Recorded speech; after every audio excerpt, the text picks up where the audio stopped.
Yes. Okay. What I really wanted to talk about today is kind of the culture of discipline that we need to really have as a coach, and I think it really makes a difference in how well your business does and how well it grows, and kind of the people you surround yourself with. So I think it's really important. And you have to realize, what is it going to take from you to go from being just a coach or, a good coach to a great coach? And these principles of discipline aren't only going to help you in this business, but they're really, go hand in hand with your fitness journey and in life in general. I've learned a lot when it comes to building this business that applies to other aspects of my life as well. So don't just look at it as, just trying to improve one part of your life. This is going to affect everything. It's amazing kind of the compound effect it can have. So I wanted to just kind of address 6 key things that make a great coach. And the number one is great coaches confront the brutal facts. Great coaches are always self-aware, and they're really honest with themselves when it comes to kind of looking at their business and where it is and compared to where they want it to be. So right now, I want you to just really take a look. When we're done with this call, I want you to take a look at your business. Some of you are new, so you don't have coaches yet. Some of you have just started building coaches. Maybe you've just started inviting and have your first challengers. All of those are still things you need to start looking at. What is the state of your business right now, and how do you want it to change? Are the people who are in your business now, either your coaches or your challengers, going to help you reach your goals? And I think that's the big thing, because I think it's easy to get caught up in the beginning of, I just want to have a coach, period. You don't care who it is. But you really have to think big picture and look at the people you really want to surround yourself, because you want to make sure that you are inviting coaches who you truly want to work with and who are going to make you a better person. I think the great thing about my coaches is they truly bring value to my life in some way, shape, or form. And there's not a single person that I dislike working with. I want you guys to have that as well. I know it's hard to think of in the beginning, but in the long run, those are the people that, they're in my life every single day. Those are the, you want to surround yourself with good people. So pay attention to that. The same with challengers too. Hold on. Sorry. Same with challengers too. Really look for those people that that are going to lift you up as well. Because when you have that kind of symbiotic relationship, it really takes things a lot farther, and it pushes you both. And I think that is so important when it comes to coaching. So whatever affects your business, you need to be willing enough and thoughtful enough to change it. So if you are seeing some things now that, are not allowing you to head in the right direction, or, you're getting caught up in things that aren't going to get your business going. Say you're having a hard time inviting, or you don't want to use social media, or you're being inconsistent with either of those things, it's going to affect your business. So really take the time, be honest, and write those things down that you need to focus on or that you need to change to help your vision grow. Okay, so number 2, great coaches never lose faith in the end of their story. There's something called the Stockdale paradox. And I heard somebody talking about this, and basically it's to retain faith that you will prevail in the end, regardless of the difficulties, and confront the most brutal facts of your current reality, whatever they might be. Now, this came from a Vietnam story, and it's about a man who was in a POW camp and for years. And he was in with several other men, and he was able to He was in it for like 4 or 5 years or something, and they were finally rescued, but there was only a few of them who actually made it out. And it was because they kept the faith that the end result, the end of their story was going to be successful. They didn't live day by day by day. They just looked at the big picture, and they dealt with the things that were handed to them, knowing that in the end, it would all work out, even though today or that week, they just thought it was the end. So really keep that in mind. And that's something that I think is really easy for us to get sucked into. You know, this business can be hard sometimes. You know, we all have bad weeks. We all have bad months. You know, you may feel like this whole thing has been bad and that you're just not getting anywhere. But if you look at the big picture, and that's why I think it's so important to really have a vision for your business, and not just a vision of, you know, next month, but thinking next year or the next 3 to 5 years, because having that vision is going to make those bad times seem insignificant, because you're going to keep pushing through regardless of what's going on, because you know in the end you're going to prevail. You know your business is going to grow. You know, for me, this is something I struggle with, because I have a lot of coaches around me who've been coaching a lot less time than me, rank advancing, and they are just like, their business is just flying. And I'm like, I don't understand. Like, what am I doing wrong? I'm doing the same things they're doing. But the thing is, I'm also building my business a little bit differently. You know, I focus on, you know, the quality of my coaches and the people I want to be surrounded by. You know, I'm not just bringing anybody and any random person into my business. I want to make sure that I have a really close connection with them and that I truly enjoy them. I also want to teach a culture of balance.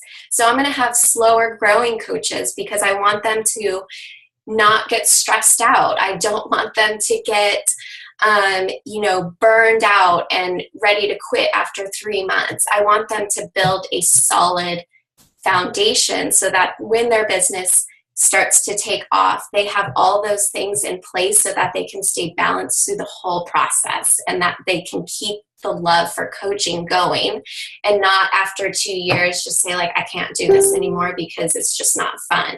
I don't want that. So I have to realize I have to be patient, and that's okay, because in the long term, you know, this is still working towards my vision. It's just going to take a lot longer to get there, and I know that, and I'm willing to wait. So keep that in mind. So what does the reality of your business look like right now? Dissect it and come up with a game plan. Kind of take a snapshot of where you are now, and what does the end of your story for your business look like. So take the time and write that down. Where do you want to be 5 years from now? You know, don't just make it about rank. Don't just make it about income, but really think about the culture you want to create and kind of the movement that you want this business to do, because obviously, you know, it's more than money.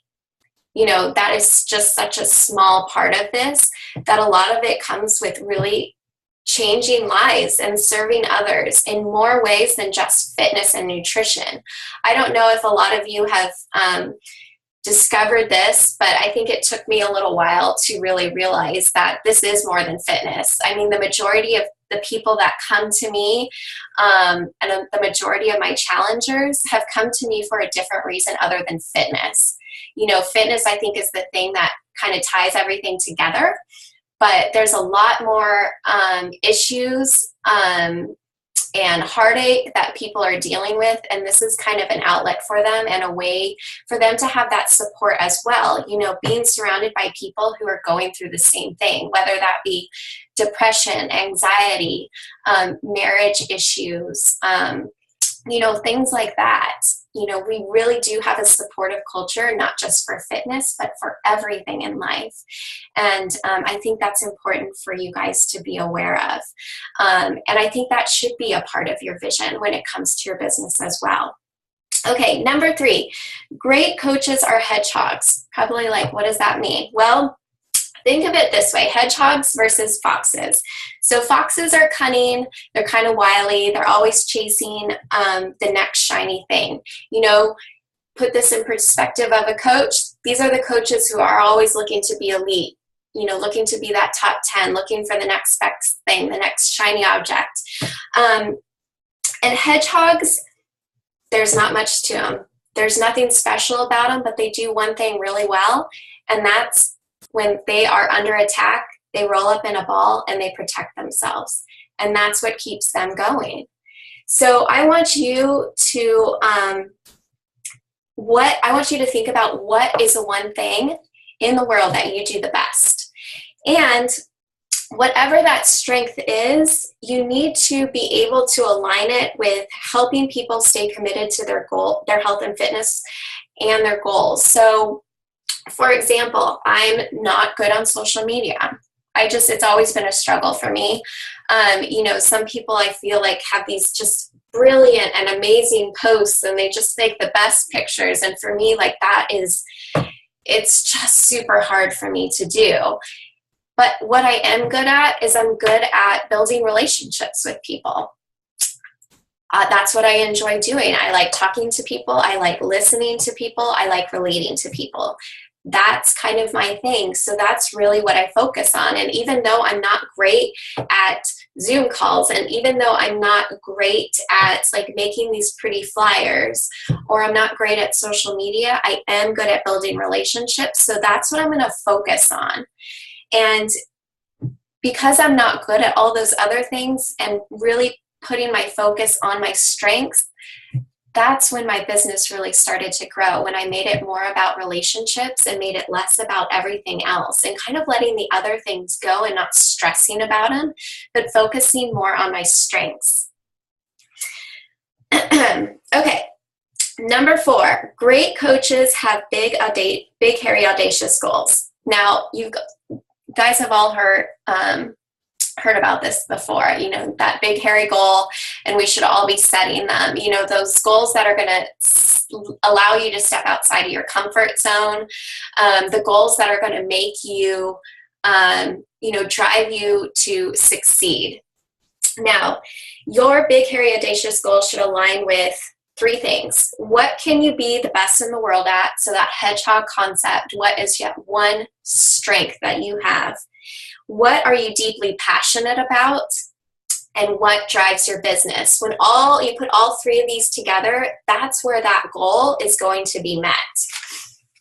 Now, you have to be aware that when it comes to what's driving your business, you have to realize it has to be more than money and it has to be more than rank, because focusing on that is not going to keep you in this game for very long. It's going to get you frustrated and it's going to make you want to quit, because this business takes time to grow and you're not going to, you know, this isn't a get rich quick scheme. It absolutely is not, because it's a people relationship building business. It's going to take time because we want to make sure that we're doing it right. So what drives your business has to be tied to the ability to serve people where they are at and to help them reach their goals. And we all know that not everybody's going to be ready the second you invite them. You have to realize that it's going to take people time to think about it, to become ready for it. I mean, we've all seen it. We've all had those challengers who, you know, say like, yes, I'm ready to do it, but then they don't do anything. And I know right then and there that they just aren't in a place in their life where they are ready to do that. The same with coaches.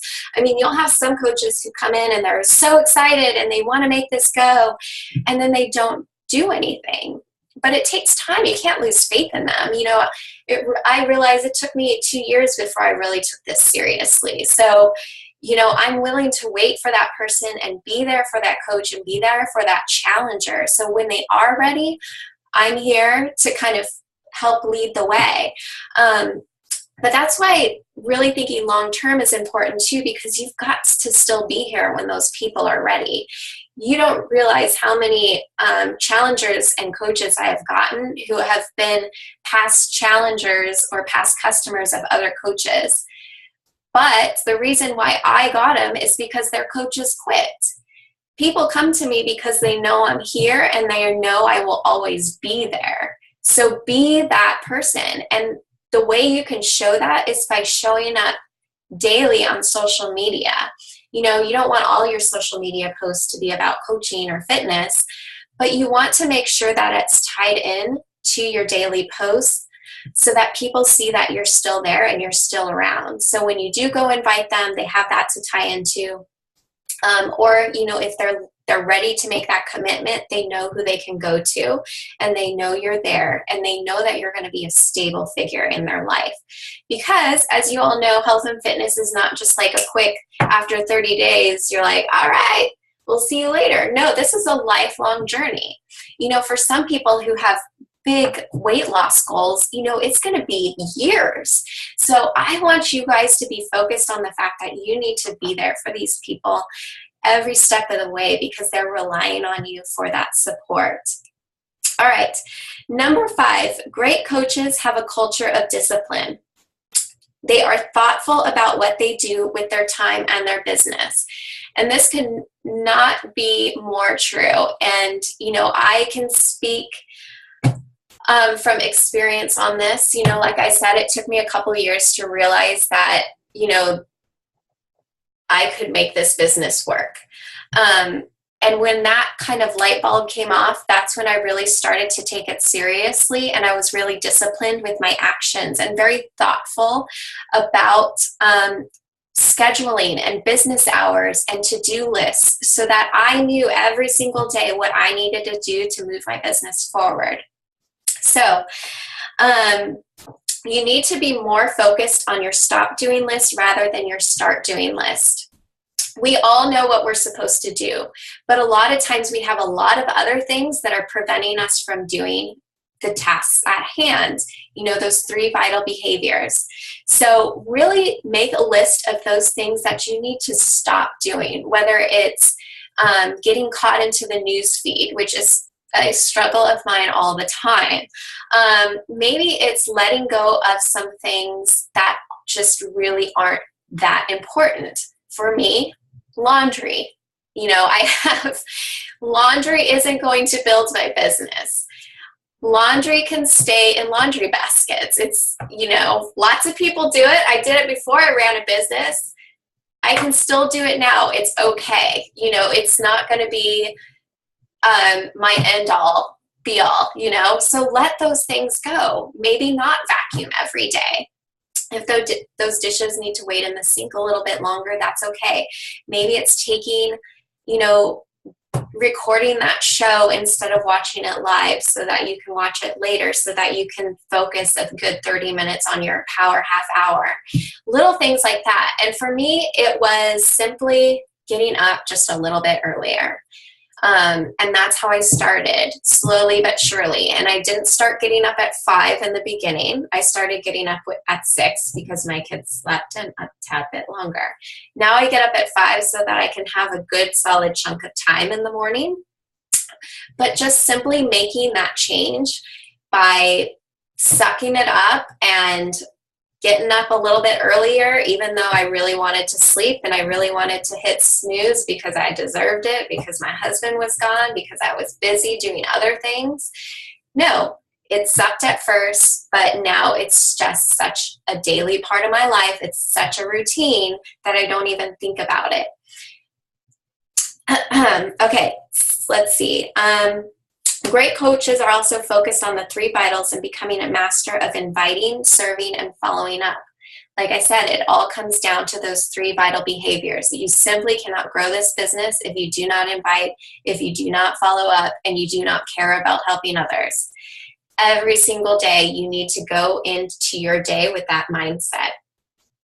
And I think it really helps me personally get over the fear of reaching out to people when I think of it as really trying to meet their needs. And a lot of times I will comment on people's posts, or I'll send messages to people with really not the business in mind. I really just want to see how they're doing. Or if I've seen a post about something they've done, I've just wanted to, see how it went. Or if they're dealing with something, I just want to send them a message to know that I'm thinking about them. Or maybe I have been through a similar situation and I just wanted to let them know that, I kind of know how it feels. That's really comforting to people. And I don't think we get enough of that. Imagine how nice it is to have somebody message you and tell you, hey, I'm thinking about you. Or I know you were dealing with something last week. Like, how are you doing? How nice is that? It makes you feel good. People need to have it. There's so much negativity in the world. There's so much negativity going on in people's lives. Be that positive light in people's lives. It really goes a long way when it goes to building relationships. And as that relationship starts to develop, the business is going to come up. I guarantee it, especially if you've been consistent with your social media. So again, why that's so important. There really is no way around the 3 vital behaviors. If you master the 3 vitals, it will trickle down to your team. You also have to realize, as you have a team of coaches, you need to lead by example. Your coaches are going to imitate what you're doing. You can tell them to do things all day long, but if you yourself are not doing them, they are going to know that, and they are not going to take their business seriously either. So you have to realize that what you do, just like when we're leading our challengers, we can't invite challengers to a challenge group, put them in there, expect them to hit play every day, expect them to eat healthy, and we're just kicking our heels up on the couch eating bonbons. We can't do that. We have to lead by example. We have to be pushing play. We have to show, like, I really want to eat a cookie right now, but I'm going to eat my Shakeology instead because I know it's important, because I know you're struggling with it too. So, I'm expecting this from you, so I'm going to have to do it myself. So make sure you're walking the walk. Here's kind of a good example of when it comes to creating that culture of discipline. And like I said, it's sometimes just that one little thing you change in your life that can really make things click when it comes to being focused and disciplined. And it's a story about a guy named Dave Scott. Now, he's a 6-time Hawaiian Ironman champion. The guy's daily schedule for training is ridiculous. I don't know. This guy's going to die when he's 60 from a heart attack. He has to. But he bikes 70 miles a day. He runs 17 miles a day. And he swims 5 miles a day. So obviously he has no job. He must run off sponsorships and the winnings from his Ironman to be able to work out that much every day. But that is his daily schedule. That man is disciplined. He knows he has to do this to be able to win, one of the hardest competitions in the entire world. But the one thing that really gives him that mental edge, that psychological edge that really keeps him focused and in the zone is one tiny, minuscule task that he does every day. Every morning he eats cottage cheese, and before he eats it, he rinses it with water. It does absolutely nothing to the cottage cheese. It does not help him physically in any way, shape, or form. But to him, simply rinsing that cottage cheese every single day is what puts his mindset and keeps him focused on the task at hand. So I want you guys to think about that one little thing that you do every single day, or that you can do, that's going to keep you focused. Now, for me, it's simply setting my alarm for 5 a.m. and waking up. There's a reason I'm waking up at this time. I'm not just going to wake up at 5 a.m. and sit around and do nothing. I would rather sleep. But I know if I am waking up at 5 a.m. that I have work that needs to be done, because otherwise I could be sleeping. So I want to make sure that I maximize that time, and that struggle is worth it in the end. So that's all it takes for me. For you, it may be something different. For you, it may be simply writing your tasks down every day, everything, even if it's 12 o'clock, eat lunch, go to the post office, whatever it is that puts you in the right mindset, that keeps you focused, do that and do that every day. And pretty soon it will become such a habit that you don't even think about it. Okay, number 6, great coaches have a business of repetition. Now, there's this thing called the flywheel effect. So a flywheel, if you guys don't know what that is. So imagine those big steam trains, back in the day, they have that big wheel. And in the beginning, when that train starts to go, it takes a few repetitions, a few spins of that wheel to really get things going. When you first turn on that engine, that wheel isn't going to instantly project that train forward. It takes time for the steam to build up to get that wheel turning, to get its grip on the rail before it starts moving the train forward. The same thing applies to this business. So, continuing to do the same things, the same tasks over and over and over again until it starts to pay off is your flywheel when it comes to this business. Those 3 vital behaviors, that power half hour we go over every single day. I do the same tasks every single day. It's not glamorous, it's not complicated, it's simple, but those tasks, by doing them every single day, are what got me from making nothing to where I am now. And it takes time for that to build up, especially if you're a new coach. I was on a corporate call yesterday, and they were saying, on average, it takes about 2 months for new coaches to really get that momentum going. And that's if they've taken their tasks seriously and every day are doing the same thing.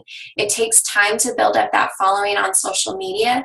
It takes time to build up that momentum when it comes to inviting and getting people interested, because in the beginning, it's hard. You've literally gone from a stop, and a lot of people expect to go from a stop to 60 miles an hour, but you can't do that. It's impossible. You have to get that momentum going, and that is that flywheel effect. So you have to realize that there's never going to be that one single action, that one program, that one post, that one miracle moment that is going to just project your business forward. It's coaches who really take their hedgehog effect, that one strength they have, that one thing they do really well, and pair it together with that culture of discipline, that consistency, that doing that same thing over and over and over again, and really start to apply it bit by bit by bit. And over time, it really starts to grow. And I bet, Christina, I know you you can definitely attest to that. And I know there are many other coaches who can attest to this too. They are so surprised when, after a couple months, people are starting to come to them, or people are starting to become interested all of a sudden, and they think it's just out of the blue, but it's not. It's because they've put in the time in the forefront, and now it's starting to pay off. So you have to realize you have to keep that going every single month. You can't just, invite the same 5 people every single month. You have to always be building your network and always be building relationships with people and always inviting new people each month, because you have to realize what you do that month is going to pay off 2 to 3 months from now. So if you're just doing the same, focusing on the same people, once they come around, you're left with nothing, and you have to start from a stop again. So that's why it's so important to always be adding new people to your friends list, to always be meeting new people, to always be talking to new people, and not just getting focused on the same 5 people. This has been a huge struggle for a lot of new coaches, because they don't want to step outside that comfort zone. They don't want to talk to new people. They don't want to friend new people. That's scary. I understand that. But you have to realize none of you would be here if I didn't do that. Hands down. I have met some of the best people by simply reaching out and adding a new friend and starting a conversation with them. So don't hold anybody's future captive in your mouth, and don't be afraid to step outside of that comfort zone, because you never know the people who are going to come into your life. And I think that is hands down the best thing about coaching, is just the people that come into your life and the effect they can have on you. Is absolutely amazing. So something I want you to think about too, especially if you're newer, is you have to realize that with this flywheel effect, your first year is probably not going to be great. You know, some people just can get that wheel going. Other people, it takes time, you know, especially if you're busy, you're a mom, you know, we have a lot of other tasks, we have kids, we have families we have to take care of. So sometimes it's going to take time. But again, if you focus on that vision, if you think long term, that's okay. You're still going to be doing the things you need to be doing, because you know that in the end it's all going to work out. So again, your first year is probably not going to be great. Second year, if you keep that momentum going, it's going to get better. And usually that's when it really starts to click with people, because you've been doing all these tasks and you've really started to master them. It becomes easy. It becomes habit. You don't even really think about it. It's just something you do. You go into every situation looking at a way that you can serve or help somebody. The third year, the trajectory of doing the same things over and over and over again really takes off. I think that's kind of that magic moment where everything clicks and you just go, but it takes time. And a lot of people aren't willing to put in the effort now and willing to stick out the hard things now to get to that point. They feel like the things they are doing now isn't making a difference, but it does. It's the same when it comes to our health and fitness. One workout isn't going to give us a six-pack. One healthy meal isn't going to make us lose 40 pounds, although some people think that happens. I don't know why. But you have to realize it's just doing the same things. It's eating healthy. It's making healthier choices every single day. And even though in a week, you know, you've been working out really hard and you've been eating really healthy, but you step on the scale and the scale hasn't reflected that. And a lot of people just want to throw in the towel because they think it's not working. But that's not the case. It takes time for that to build up. And if those people are consistent, then that weight loss is going to start to come off and they're going to be like, oh my gosh, like, how did this happen? Like, it's amazing. I lost 5 pounds. Well, it's because you've been doing the things you're supposed to be doing and it's starting to add up and you have that momentum and that weight is going to keep coming off because you have the right habits set up, because it's become a lifestyle for you now. The same thing with this. Those 3 vital behaviors have to become your lifestyle now, because that's the only way that you're going to make this work. Reaching out and inviting to your team is the only way that your business is really going to grow. You can't live off commissions. I mean, it's a lot of work. You're basically putting in the same amount of work if you're working for commissions versus if you're working for commissions and building your team. Now, Christina, I don't know, you might be able to vouch for this, but a very small percentage of my income is commission. A lot of it has to do with building my team and having coaches on there that believe what I believe and have that same vision and want to really be out there and, serving their community, really helping those people reach their health and fitness goals. That's where the real magic happens. Getting a few challengers each month isn't going to do that for you. So you have to think big picture and you have to think about the tribe you want to create and the people you want to surround yourself with and the business you want to build with those people, because that's what this is all about. So 3 takeaways. Number 1, you are the sum of all your training. Number 2, you are what you put into this business. The same with your fitness and your nutrition. You get what you put in. And number 3, you're the sum of all your actions. So I want you to really, after this call, take the time to sit down and confront the brutal facts about your business, take that snapshot, and what you can change to make it better.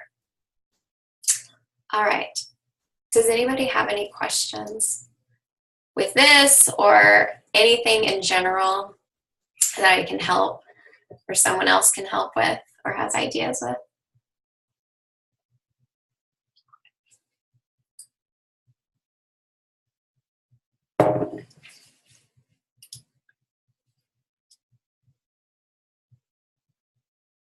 Ooh, I like that, Adrian. That's good.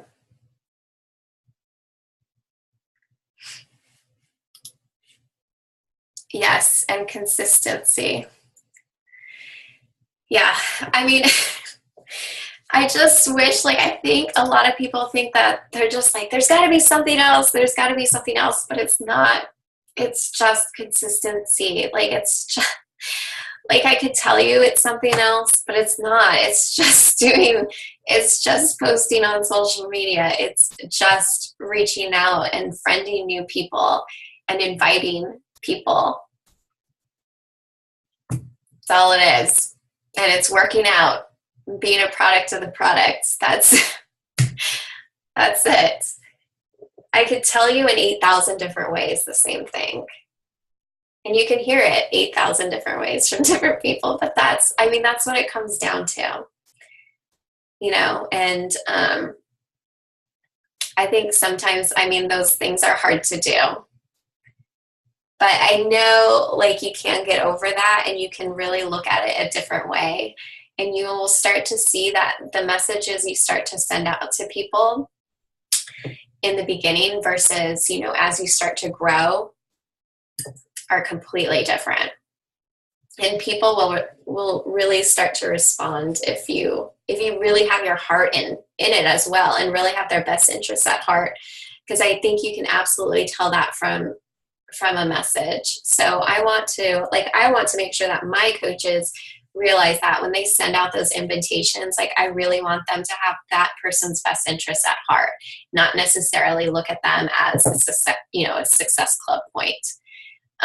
Because when you have people's best interests at heart, they're going to be receptive to you and they're going to be open to you. And even though if they're not ready now, they're going to come back to you later because you've taken the time to be a friend.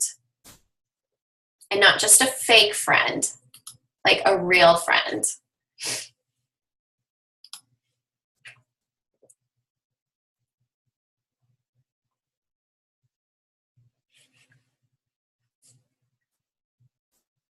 So quiet.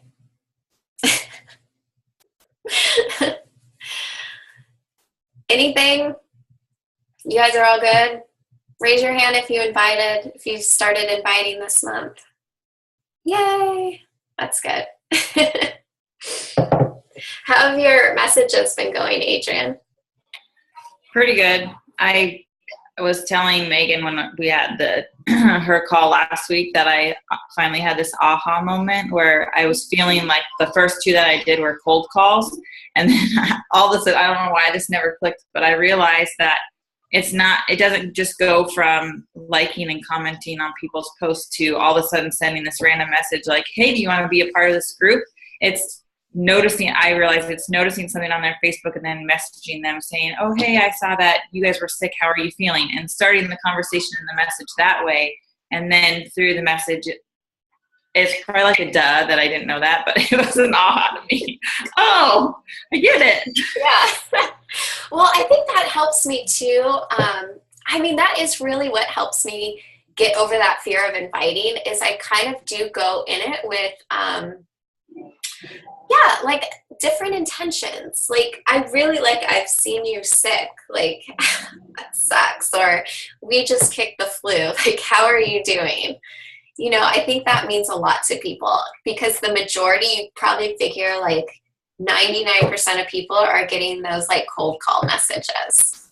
Right. And that's exactly what they start off with. And that's why I really I want you guys to realize, like, go into these conversations with making it personal. showing them that you are noticing what's going on in their life and that you acknowledge that. Because I think that's so important, because this is, you're not just selling them one thing and leaving. Like, you're going to be with this person maybe forever, for years, you don't know. So you have to make sure it's kind of like dating, I guess. Like, you're not just going to go up to maybe some people do, I don't know, I could never do this, but like, you're not just going to go up to some dude in a bar and be like, do you want to go on a date? No, you're probably going to talk to him to see if you like the person and he's not a creep,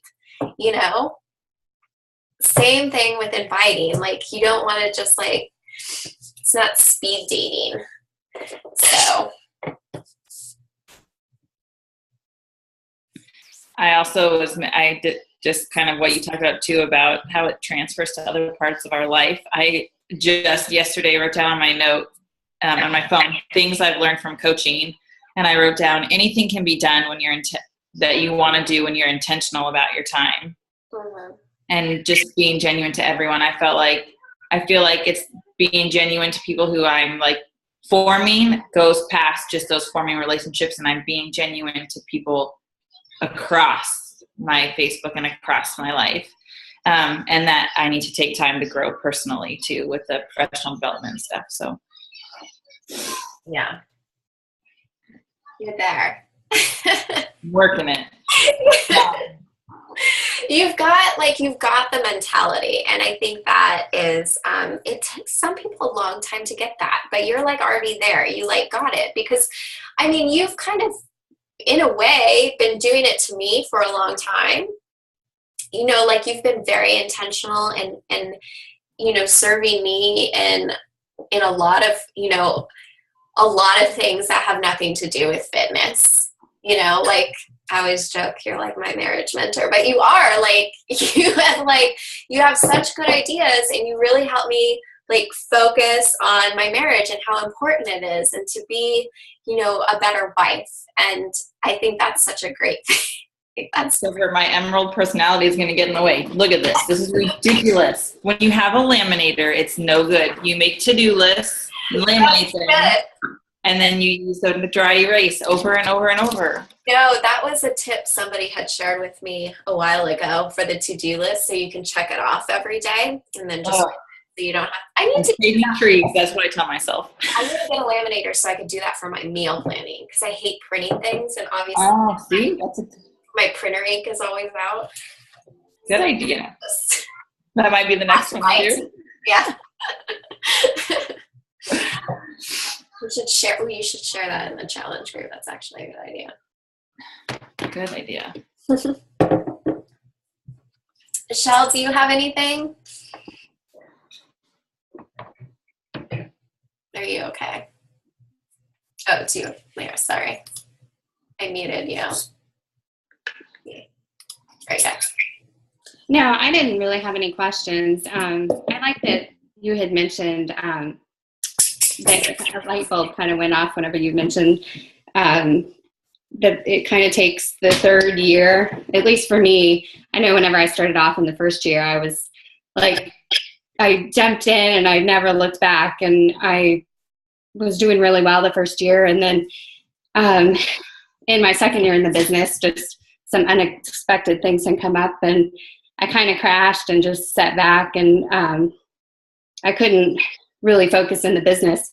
But this third year has, I think, I already know what to do. I just wasn't doing it. And so anyway, that was just kind of a really good point, knowing that it really is true that this, and I can really see that this third year is really just starting off so much better. And I'm just following the vital behaviors and just sticking to being consistent.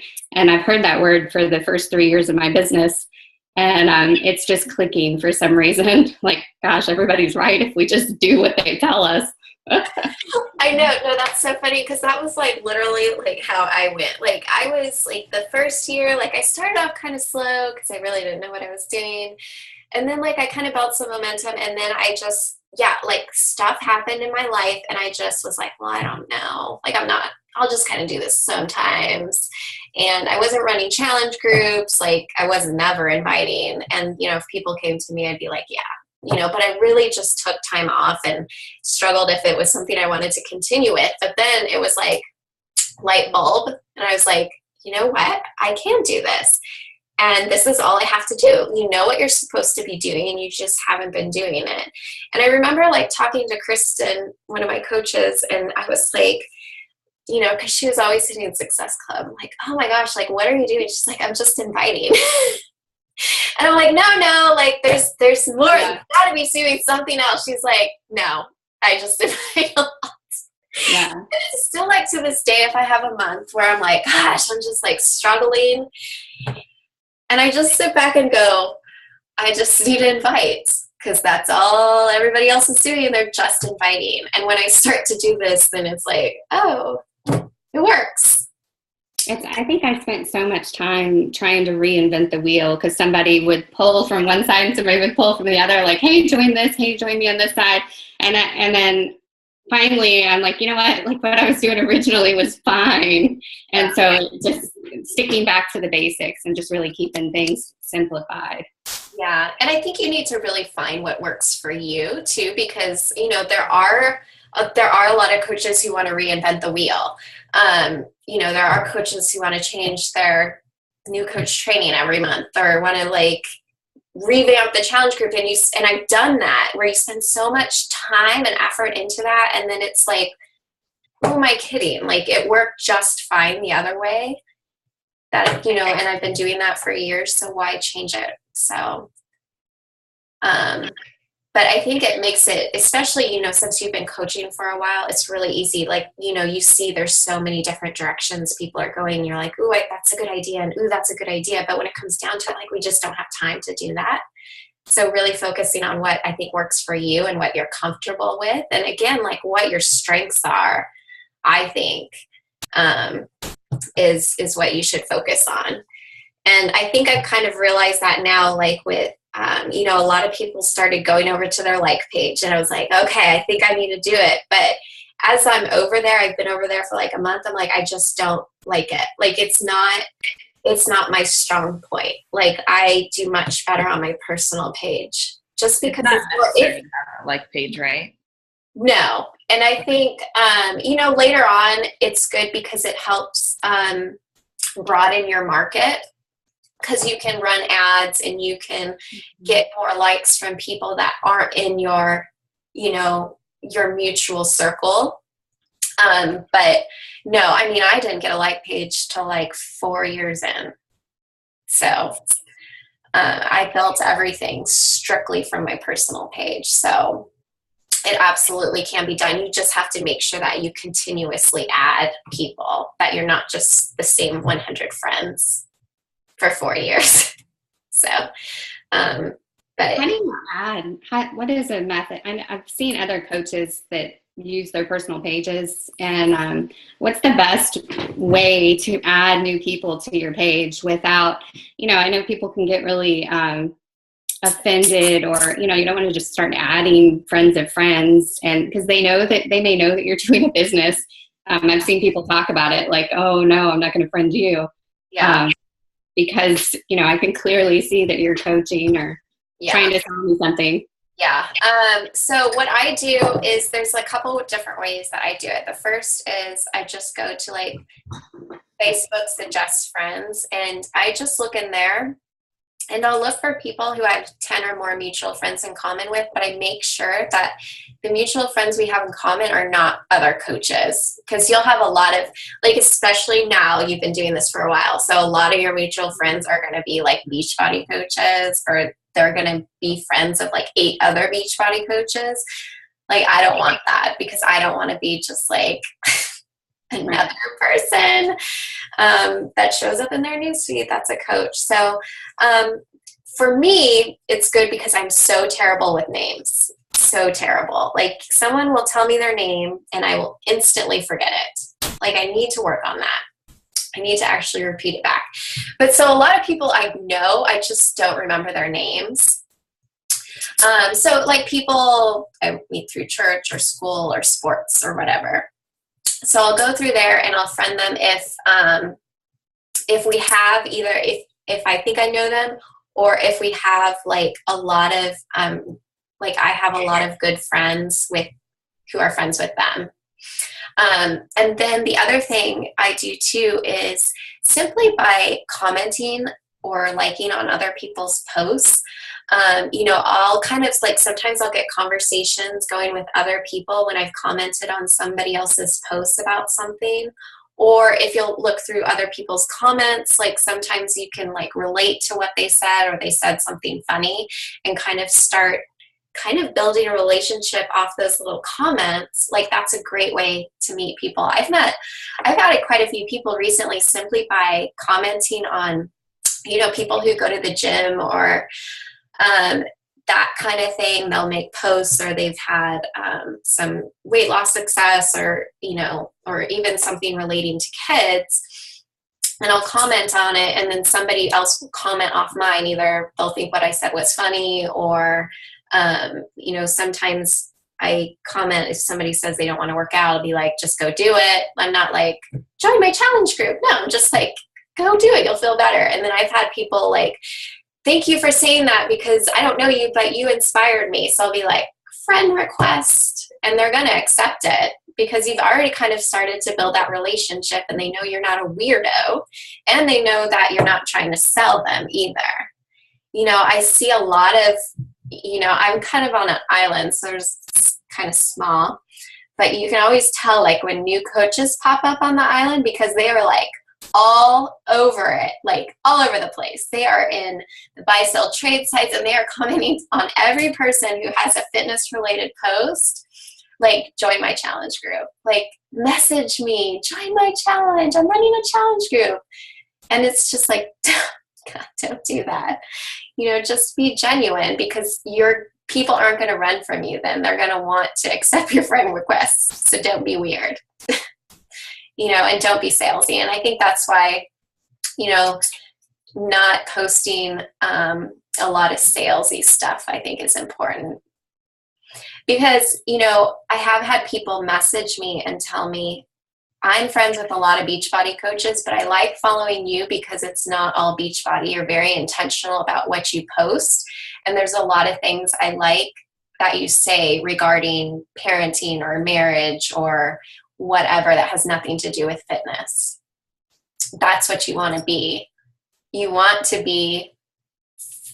have your posts be fitness related, but you don't want it to be everything. And you want to offer value in some other form as well, so that you can kind of set yourself apart.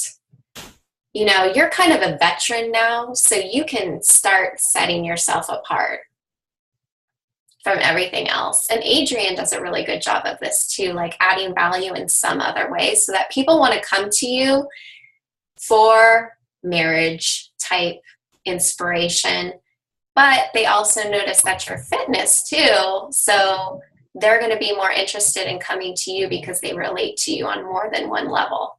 Does that make sense? Yeah. So it's just, I think, kind of finding what that is, what that niche is for you. I've been more on my Fit fan page from the beginning, but Facebook, it's been a lot harder really without promoting your ads and stuff. Like the consistency on my page has definitely gone, or the engagement has definitely gone down the more I've been on the page. Yeah. And so it may have something to do with me, but so I was trying to focus a little bit more on both. I don't want to give up on my warm market, but because I've kind of gotten used to that area more, I feel like, I don't know, I just feel it. I feel like I can be more personal to random strangers than people on my personal page. And so I just need to be able to, I need to move that over to my personal page as well. Yeah. That's kind of, I kind of had to do the opposite because I had to, because I kind of moved over to my like page. So, but what you can do too is have you, like the people on your like page, have you friended them so that they're on your personal page as well? Yeah, I'm in the process of doing that, of working on slowly friending those people and trying to get, because you can message them directly from your like page now. Yeah. So you don't have to pay for that. So I usually just kind of start a conversation over there and then get them to friend me rather than just sending them a friend request. Yeah. I know it's tricky with that. Yeah, and Facebook's always changing it. And that's kind of how I feel too with like my like page. It's hard, really hard for people to see.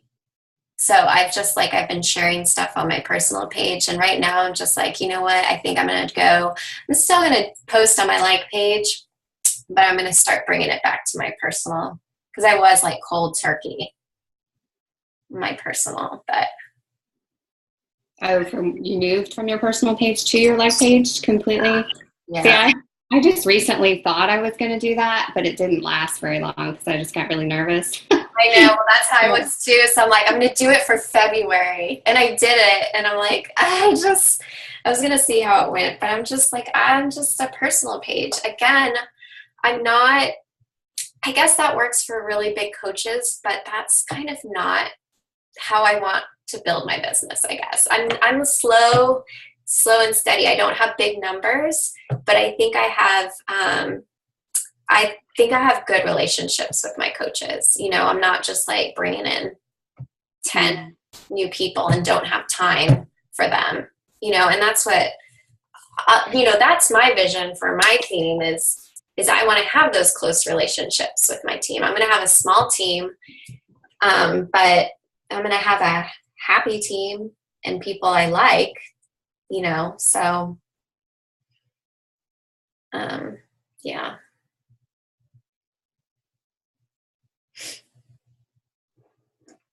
I don't know. You're doing good though, Shell. I mean, that's like, if you are like kind of at that moment where you've kind of come out, I call it like you go through that darkness and then you come out and you're like, you're like reborn as a coach again. You kind of got to start off from scratch almost.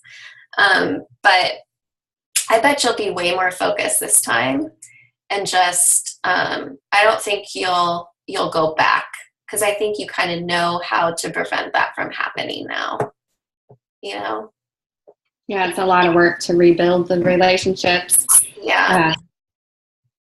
But yeah, I'm definitely in it and focused, and you see me on calls a lot more frequently, and I'll definitely be at Summit too this year for the first time, so I'm excited. Yeah. It was like, what was my first Summit? Like 2 years ago. This is like my 5th year as a coach. So yeah, you're like following right in my footsteps. It's like I probably should go up to this thing. Everybody comes out better, so maybe I should actually do it.